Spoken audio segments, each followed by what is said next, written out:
water rations left in the skin, 6 good swallows. Not generous swallows, but the kind a man takes when he does not know when the next drop will come. The kind that wets the tongue and throat but does not satisfy the belly. Bread crusts, 2. They were hard as hearthstones, chewed from a loaf so stale it could have been used to build a wall. I kept them wrapped in a scrap of cloth that smelled of mold.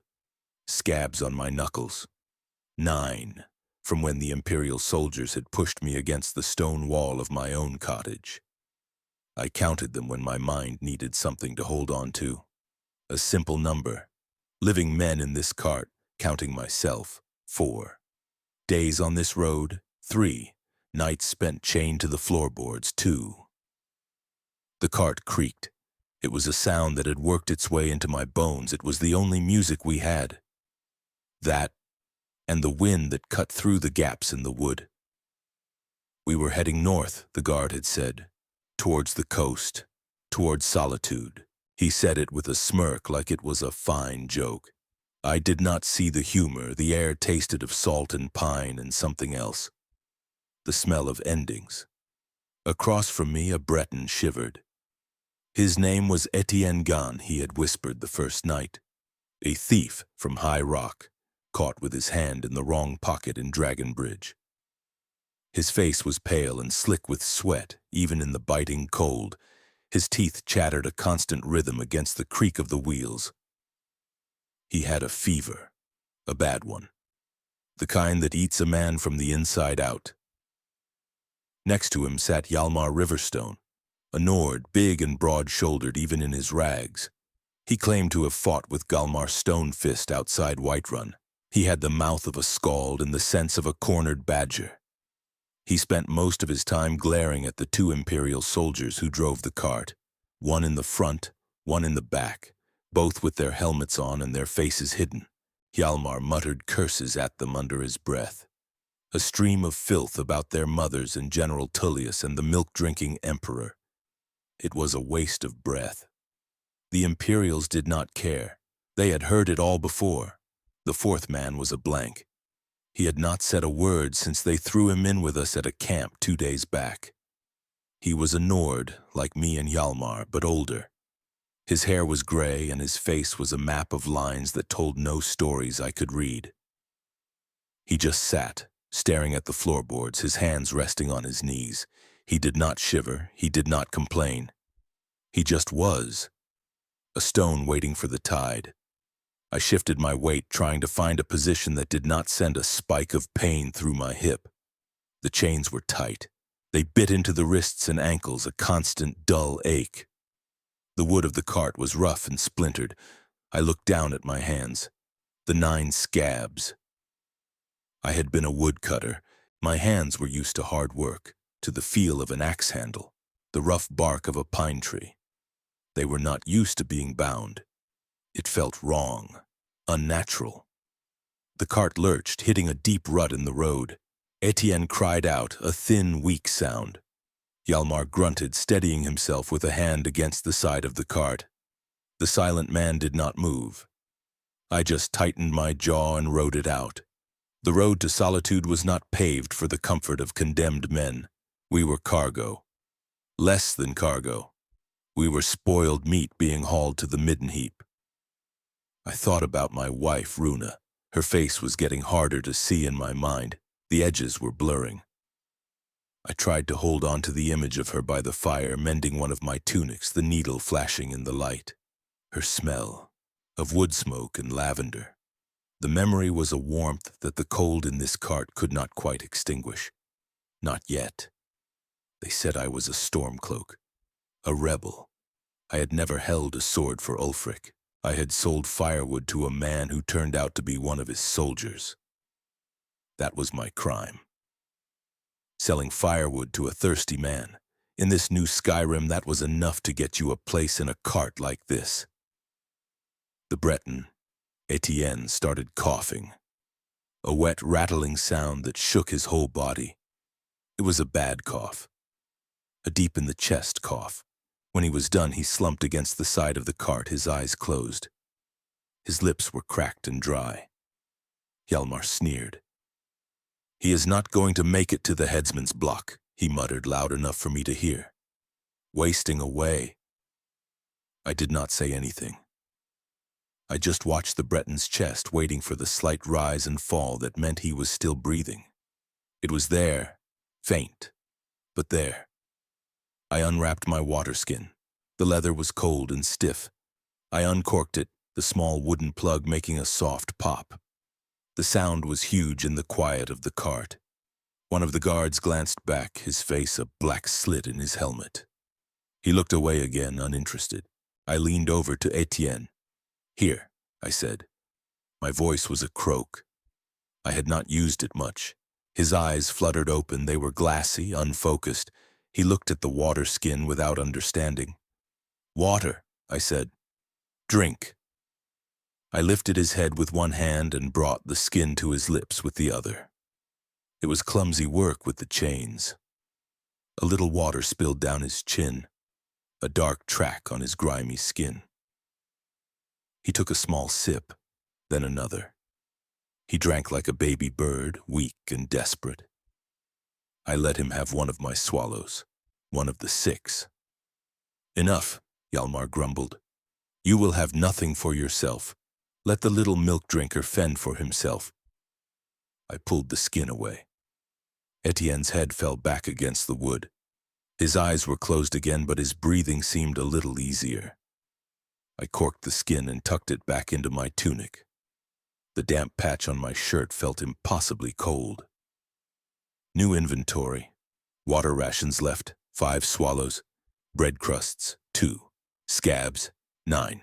Living men, 4. For now. Hjalmar shook his head, a look of disgust on his face. You are a fool, woodcutter, a soft fool. The Empire eats soft men for breakfast. Maybe, I said, but he was thirsty. We are all thirsty, he shot back. We are all dying. Do not pretend a mouthful of water changes the end of the road. He was right, of course. I knew he was right. It did not change a thing. The block was still waiting for us in Solitude. General Tullius would not grant us a pardon because I had shared my water. But looking at the Breton, at the way the fever burned in him, doing nothing felt worse. It felt like I was already dead. Like I was just another piece of wood in this cart. I'm not sure why I am telling you this part. It seems small. But it was the first choice I had made in days that was my own. The silent man looked at me. For the first time, his eyes met mine. They were gray like a winter sky. There was no judgment in them, no approval, just a deep, settled weariness. He looked at me for a long moment, then turned his gaze back to the floorboards. The day wore on. The sky was a sheet of white. The trees were black skeletons clawing at it. We passed through a swamp. The air grew thick and smelled of rot and decay. The road was worse here, a muddy track that tried to suck the wheels down. The horse strained, its breath coming in white clouds. The guards cursed at it, their voices sharp and angry. Hjalmar spat over the side of the cart. Hjalmarch, he said. Shore's bones, I hate this place, nothing but mud and death. I had been through Hjalmarch once before, years ago, taking a load of timber to Morthal. In the summer it had been full of life, insects buzzing, birds calling, the marsh flowers in bloom. Now it was a dead place, a gray, sodden purgatory. It suited our journey. The cold was a physical thing. It had weight. It pressed on you, seeped through your rags, settled deep in your marrow. My feet had lost all feeling hours ago. I tried wiggling my toes, but I could not be sure if they were moving. I thought about frostbite. I had seen a man lose 3 toes to it one winter. His foot had turned black and his toes had just fallen off. The thought made my stomach clench. To distract myself, I watched the guards. The one in back had a small carving of a wolf on the pommel of his sword. He kept resting his gauntleted hand on it, a nervous habit. He was young, I guessed. His posture was not as rigid as the driver's. He was probably some farm boy from Cyrodiil who had joined the Imperial Legion for a steady meal and a bit of coin. Now here he was, freezing in a swamp, hauling Nords to their deaths. I wondered if he believed in what he was doing, if he thought we were all monsters who deserved to die, or if he was just following orders, trying to get through the day so he could find a warm tavern and a mug of ale. It was hard to hate him. It was easier to hate the idea of him, the helmet, the red trim, the empire. Hjalmar started humming, a low, rumbling tune in the back of his throat. It was a Stormcloak marching song, a song about Talos and freedom and driving the elves back into the sea. It was a defiant sound in the oppressive stillness of the marsh. The guard in the back shifted. "Be quiet, prisoner," he said. His voice was muffled by the helmet, but the irritation was clear. Hjalmar's humming got louder. He was not just humming now. He was adding words, his voice a gravelly baritone. "Our blood is the ice, our souls are the stone. We will see the sons of Skyrim reclaim their home." "I said be quiet," the guard snapped. Hjalmar grinned, a flash of yellow teeth in his tangled beard. "Make me Imperial," he taunted. He sang the next verse even louder, his voice ringing out over the swamp. It was a brave sound. It was a stupid sound. The cart lurched to a halt. The lead guard, the driver, set the brake. He climbed down from his seat and walked to the back of the cart. He was taller than the other one, broader. He moved with a heavy certainty. He unlatched the back gate and stepped up into the cart. He was a proper officer, I saw now. A captain by the markings on his armor. Captain Corvus Petronius, I remembered his name from the camp. "You have a fine voice, Nord," the captain said. His voice was calm with a slight Cyrodiilic accent. It was a dangerous calm. "A pity you use it to sing the songs of traitors." "It is the song of true Nords," Hjalmar spat. "Something you would not understand." The captain smiled. It was not a pleasant sight. "Oh, I understand. I understand that my ears are tired. I understand that you are a problem, and I understand how to solve problems." He reached down and grabbed the front of Hjalmar's rags, hauling him to his feet. Hjalmar struggled, but the captain was strong, and the chains kept Hjalmar off balance. The captain slammed him back against the side of the cart. Hjalmar's head hit the wood with a sickening crack. He groaned, his eyes glazing over. "Let this be a lesson in obedience," the captain said to all of us, his voice still level. He unhooked the water skin from Hjalmar's belt. He pulled the cork and, without a word, poured the entire contents onto the muddy ground. The water vanished into the dirt. "Problems," he continued, tossing the empty skin back at Hjalmar's chest, "are a drain on resources." He stepped out of the cart, latched the gate, and climbed back into the driver's seat. A moment later, the cart jerked forward again. The lesson was over. Hjalmar slid down the wall of the cart, holding his head. He did not say a word. The defiance was gone, replaced by a dull, throbbing pain. His song was finished. He had wasted his water, his energy, for a few lines of a song the swamp had swallowed whole. A thin, cold rain began to fall. Not a proper storm, just a miserable, persistent drizzle that found every gap in the cart's canopy and our clothing. It soaked my hair and ran down my neck. It turned the floor of the cart slick. The scrap of cloth holding my 2 bread crusts was getting wet. I shifted, trying to shield it with my body, but it was no use. The dampness crept in. I could feel the crusts softening, turning into a foul, gritty paste. I took one out. It was slimy to the touch. The thought of eating it made my gorge rise. But hunger was a more pressing concern than disgust. Hunger was a beast gnawing at my insides. I closed my eyes and forced myself to eat it. It tasted of mold and dirt and rain. I chewed and swallowed, my stomach churning in protest. It was not food. It was just something to fill the emptiness for a little while. One crust down, 1 to go. New inventory. Water rations left. 5 swallows. Bread crusts. 1. Living men. 4. For now. The rain kept falling. Etienne started shivering more violently. He was muttering now, his words a jumble of Breton and the common tongue. He spoke of a girl named Lisette, of the gardens in Wayrest, of a stolen jewel that shone like a star. His memories were leaking out of him, a final, desperate attempt to be somewhere else. He was not in the cart anymore. He was drifting. I felt a strange sense of pity for Hjalmar. He sat slumped in his corner, the empty water skin lying in his lap. He had tried to fight back in the only way he could, with his voice and his pride, and the Empire had taken both without even drawing a sword. They had just poured them into the mud. It was a more effective beating than any fist. The silent man had not reacted to any of it. He sat in the same position, his hands on his knees, his gaze on the floor. The rain dripped from his lank gray hair onto his shoulders, but he did not seem to notice. I wondered what he had done to end up here. Was he a stormcloak? A murderer? A thief? Or was he like me, just a man who had been in the wrong place at the wrong time? There was no way to know. His face was a closed door. The landscape changed again. The swamp gave way to rocky hills covered in sparse, wind-battered pines.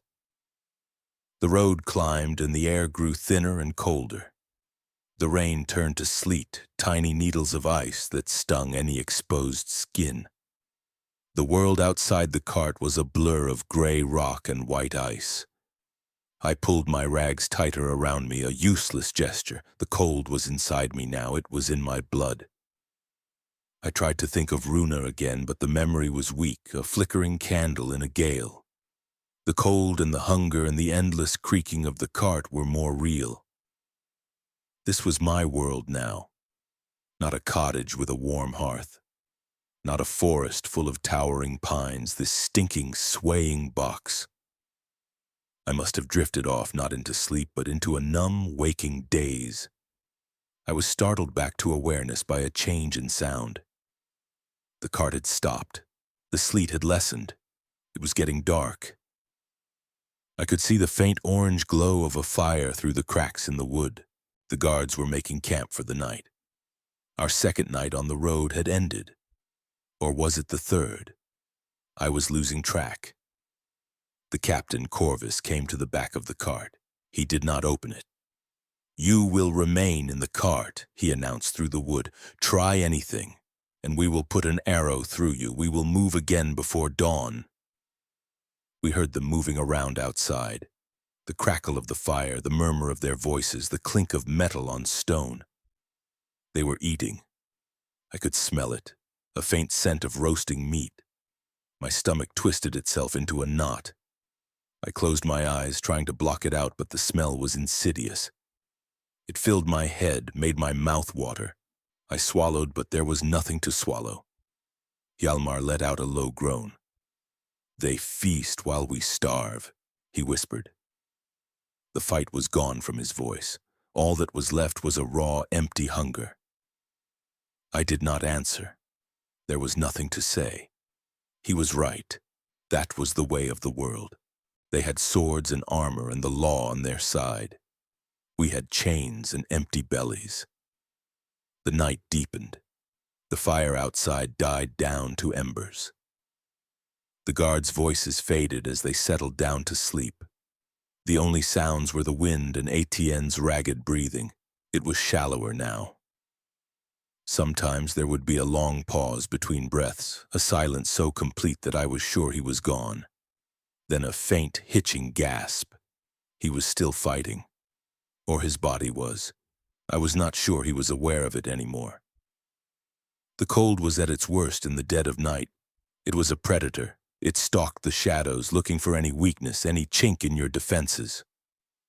I huddled into myself, trying to conserve what little warmth my body could produce. I thought about the one remaining bread crust. I should save it. I might need it more tomorrow. But the gnawing in my belly was a constant torment.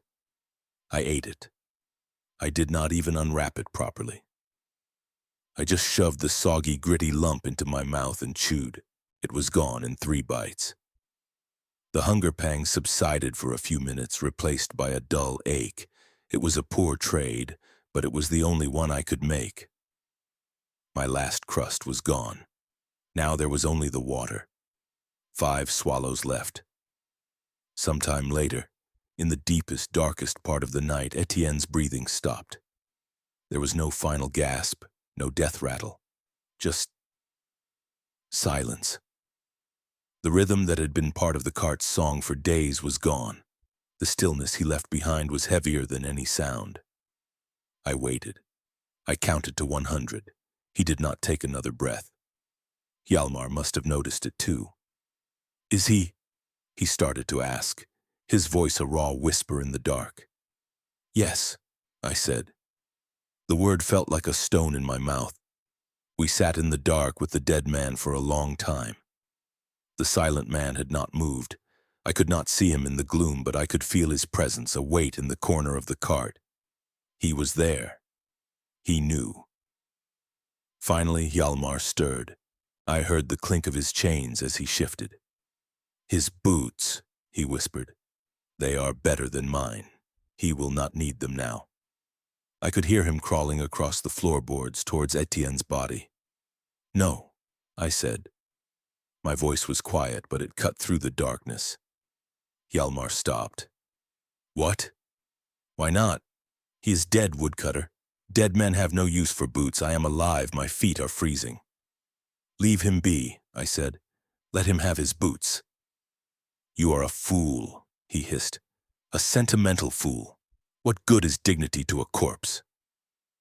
"What good is a pair of boots to a man walking to the block?" I shot back. "We are all corpses, Hjalmar. We are just breathing ones." No, that was not right. We were not corpses yet. That felt like giving up. I tried again.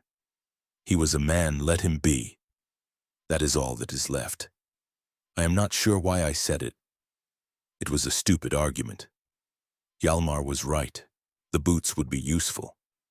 My own were thin and worn through at the heel, but the thought of stripping a dead man, of picking over his body like a vulture, made something in me recoil. It was a line.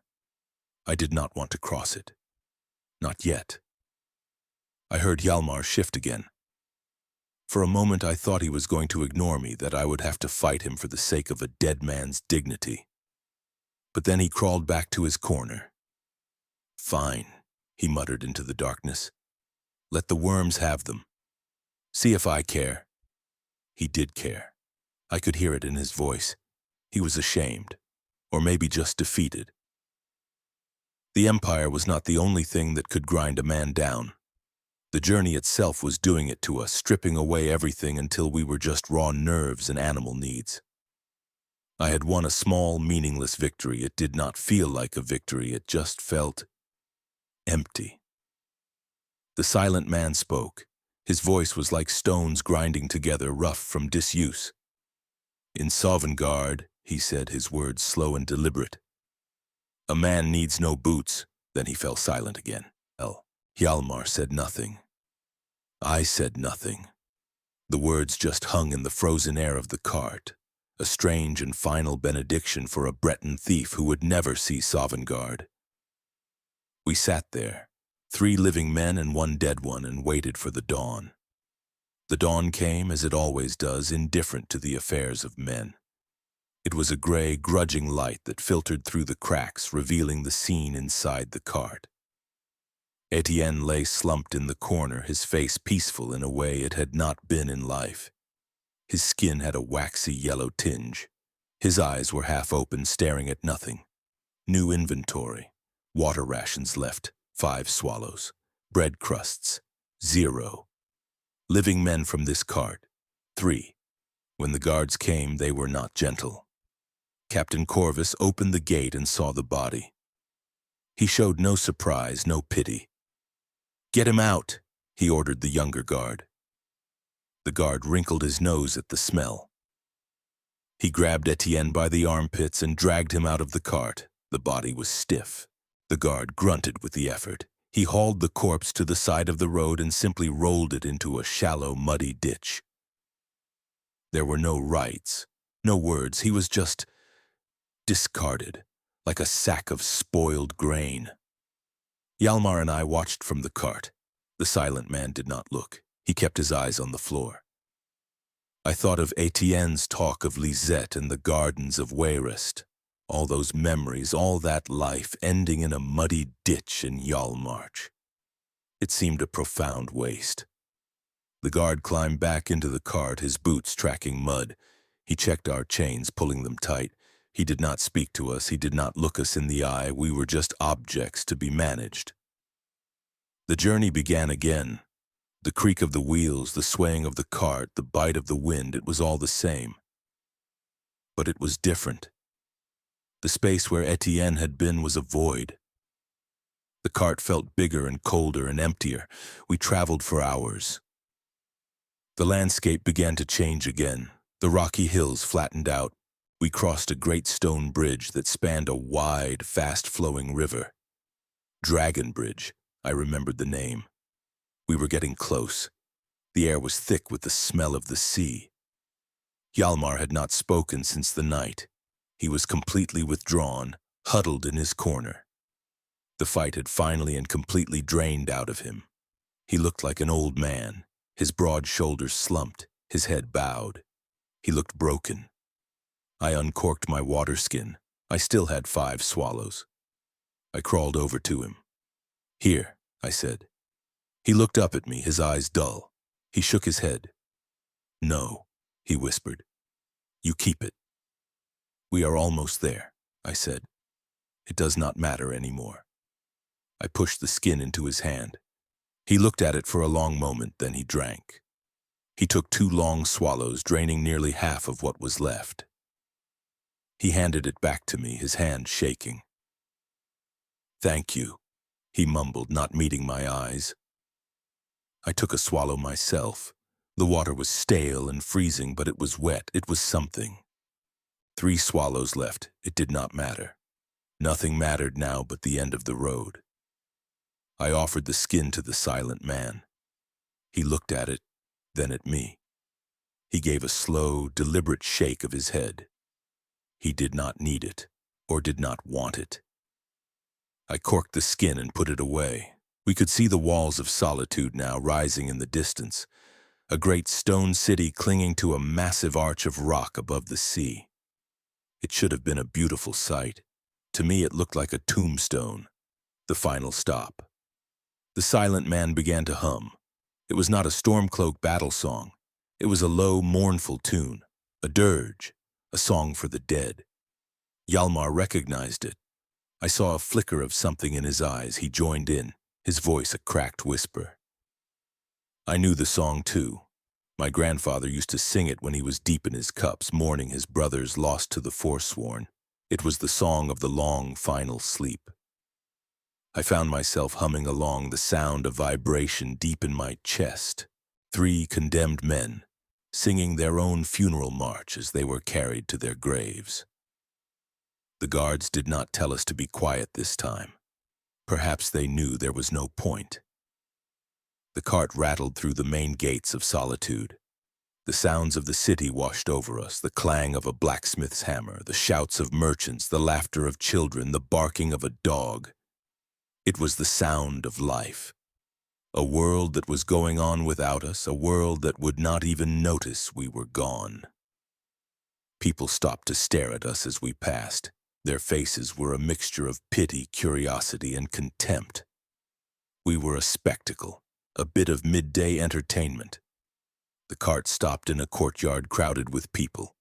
In the center of the yard was a wooden platform. On the platform was a block of wood, its surface stained dark. Next to it stood a man in a black hood, leaning on a huge double-bitted axe. The headsman. It was all very clean, very orderly. This was how the empire worked, not with wild rage but with cold, efficient bureaucracy. They had paperwork for our deaths, I was sure, forms filled out in triplicate. Captain Corvus and his men pulled us from the cart. My legs were stiff and weak, I almost fell. A guard grabbed my arm and hauled me upright. They pushed us towards the platform. Hjalmar stumbled. He looked around at the crowd, his face pale with a fear so naked it was painful to see. The loud, defiant Stormcloak was gone. All that was left was a terrified man. The silent man walked with a strange, calm dignity. His head was held high. He looked at the block not with fear, but with a kind of acceptance, as if he were greeting an old friend. They called my name first. Stenvar Snowshod, for the crime of aiding and abetting traitors to the Empire. They pushed me forward up the few steps to the platform. The crowd was a blur of faces. I saw a woman who looked a little like Runa. For a second, my heart leaped, but it was not her. Of course it was not. They forced me to my knees. They pushed my head down onto the block. The wood was cold and rough against my cheek. It smelled of old blood and fear. I could see the weave of the basket they would put my head in. It was all very practical. I closed my eyes. I tried to think of Runa one last time, her face by the fire, the smell of lavender, but the image would not come. All I could feel was the cold wood on my skin, the heavy presence of the headsman behind me, the weight of 1,000 eyes watching me. All I could hear was the blood pounding in my ears. I took stock one last time. A habit, something to hold on to in the final moments, when everything else was dissolving into noise and fear. Water rations left in the skin, 3 swallows. Bread crusts, 0. Scabs on my knuckles, 12 from the new ones I had gotten being pulled from the cart. Living men from this cart, 0.